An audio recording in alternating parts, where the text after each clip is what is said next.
Assalamualaikum warahmatullahi wabarakatuh. Ketemu kembali. Kali ini kita akan membahas tentang keamanan dalam teknologi informasi. Di sini kita akan melihat latar belakangnya mengapa keamanan ini menjadi sangat penting.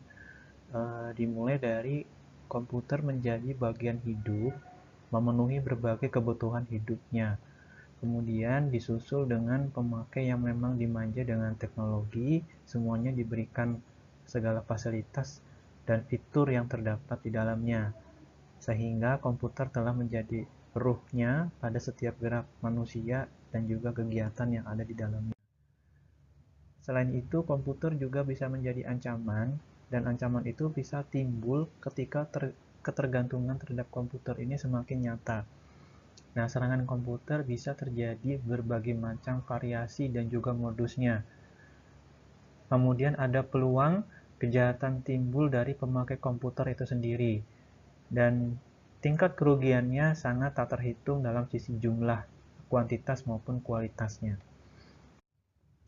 Di sini ada contoh kasus yang menimpa salah satu perbankan. Di sini adanya duplikasi website internet banking.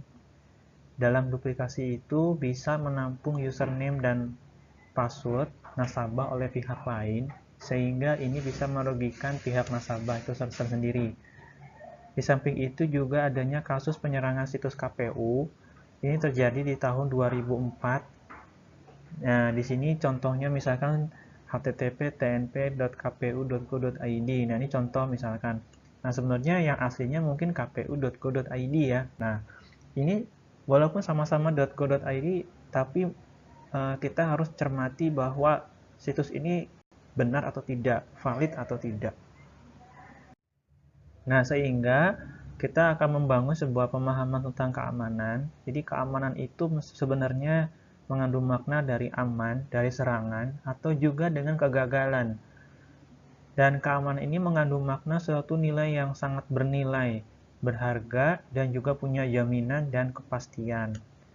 Oleh sebab itu, keamanan menjadi kebutuhan yang pokok dan menjadi perhatian jika sudah menjadi ancaman.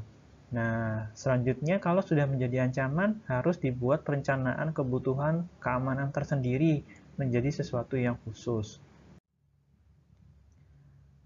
Lalu selanjutnya, definisi keamanan komputer dan TI itu sendiri adalah kebutuhan yang mendesak bagi para institusi ataupun organisasi yang menyelenggarakan pengolahan data elektronik dilakukan secara sistematis dan profesional. Kalau misalkan semuanya dilakukan dengan elektronik, ya, semuanya dengan digital, itu setiap perusahaan atau organisasi atau instansi punya kebijakan tersendiri bagaimana cara mengamankannya. Tidak semuanya sama, semuanya punya standar masing-masing. Karena mereka punya alasan tertentu bagaimana cara mengamankan aset-aset yang bernilai.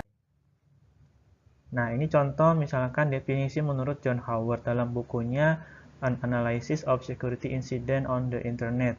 Jadi keamanan komputer itu sebenarnya tindakan pencegahan dari segala serangan pengguna komputer atau pengakses jaringan yang tidak bertanggung jawab. Jadi sebenarnya ada yang dilindungi ya, jadi dari orang yang tidak punya hak. Nah, oleh sebab itu tujuan keamanan TI ini macam-macam. Pertama, mendukung adanya ketersediaan, kemudian keutuhan, kerahasiaan, akuntabilitas, dan juga jaminan. Kalau ketersediaan di sini menjadi sebuah persyaratan untuk menjamin sistem bekerja dengan cepat dan pelayanannya tidak ditolak bagi pemakai yang berhak. Jadi dia harus memberikan kemudahan bagi penggunanya. Tujuannya apa? Ini bermaksud misalkan melakukan penghapusan data, mengakibatkan penolakan pelayanan atau data, berusaha memakai sistem atau data untuk tujuan yang tidak diotorisasi atau yang tidak diizinkan. Kalau integritas, ini karena akses yang tidak sah ketika ada penyimpanan, ada proses, atau ketika ada pemindaian. Jadi kalau ada proses yang tidak sah itu maksudnya proses di luar dari prosedur. Misalkan ketika ada orang mengisi data di situ, mengisi data email misalkan ya, online. Nah, kita ngisinya salah, pura-puranya salah gitu, masukin datanya yang salah. Ini otomatis ditolak, ya, ditolak, tidak sah, ya, jadi tidak boleh masuk ke sistem. Ini contoh dari integritas. Di situ Anda menulis nomor handphone, ternyata handphonenya ditulis nomor yang lain, misalkan apa gitu ya. Nah, ini ditolak karena tidak valid misalkan. Ya, ini contoh dari integritas. Kerahasiaan ini menjadi persyaratan yang menunjukkan bahwa informasi tidak dibuka oleh orang yang tidak berhak atau tidak diotorisasikan. Jadi kalau misalkan kalian pernah menerima KHS gitu ya, KHS kartu hasil studi, ini sebenarnya rahasia, nggak boleh di-share. Bukan kebanyakan ya, pada umumnya ini sebagian ada yang nge-share. KHS itu di-share sama teman-temannya. Sebenarnya nggak boleh sebenarnya.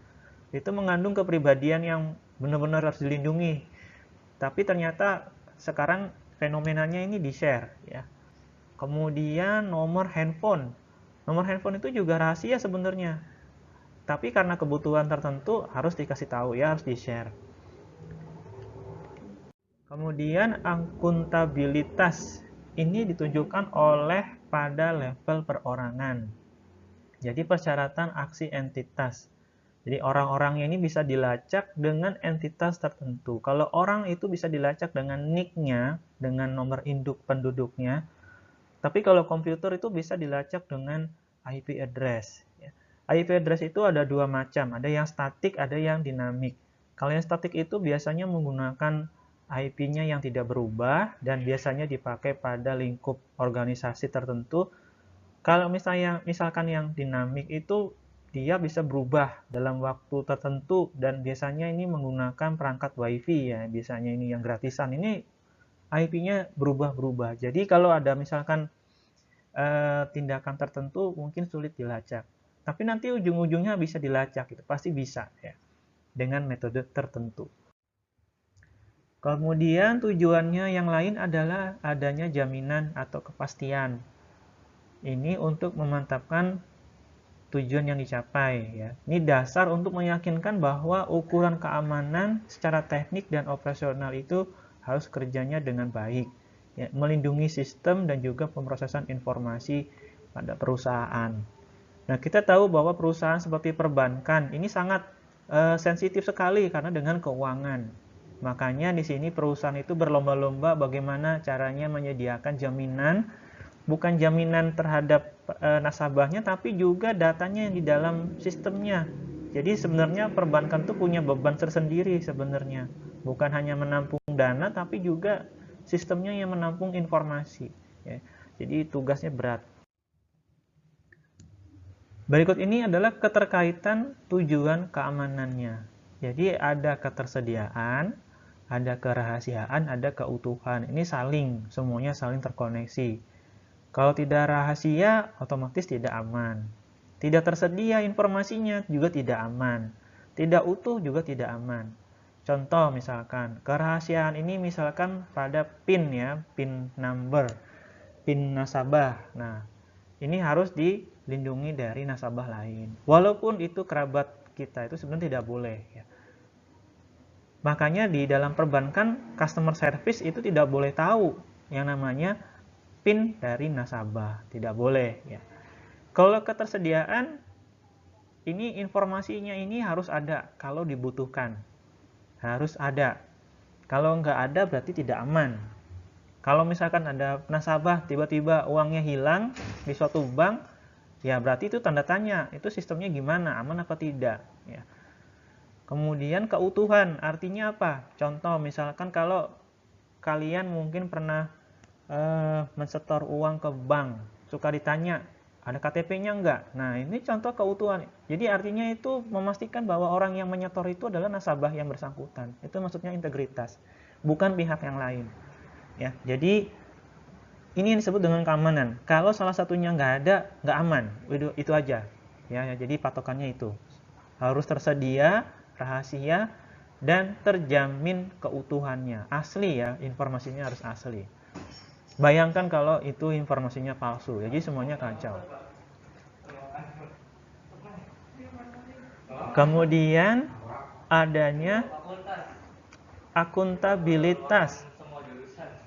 Akuntabilitas itu tadi ya sangat berkaitan dengan adanya keutuhan dan juga kerahasiaan. Jadi kerahasiaan ini diganti dengan akuntabilitas.